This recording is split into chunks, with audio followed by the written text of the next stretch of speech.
Lijep pozdrav svima, dobrodošli u Hranu bez grijeha. U današnjem videu ću vam pokazati kako ja radim osvježavajuću limunadu bez šećera.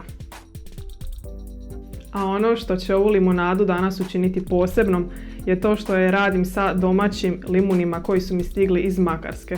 Zahvaljujući mojim prijateljima Mateji i Josipu, današnja limunada će stvarno biti posebna.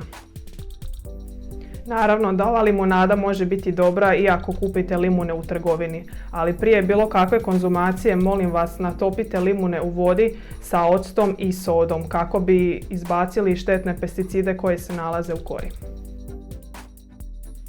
Limune ćemo isjeći na sitnije komade kako bi se lakše usitnili u blenderu.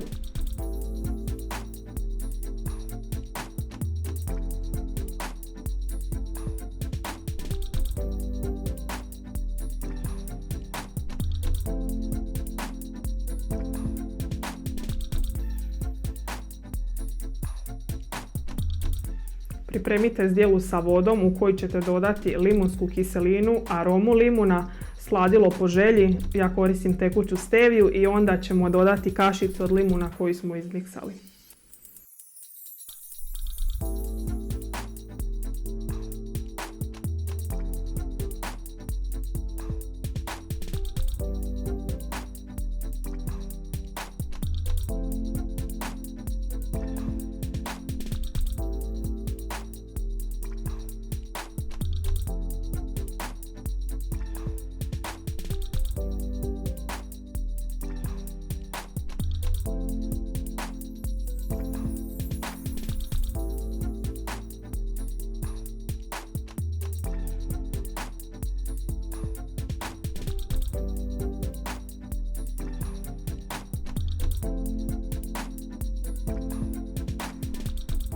Evo, limunada je gotova, rashladite ju par sati i bit će spremna za upotrebu.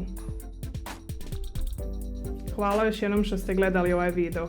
Pisani recept za ovu limunadu možete pronaći na blogu hranabezgrijeha.com, a dolje u opisu videa sve moje linkove na kojima me možete pronaći. Bok!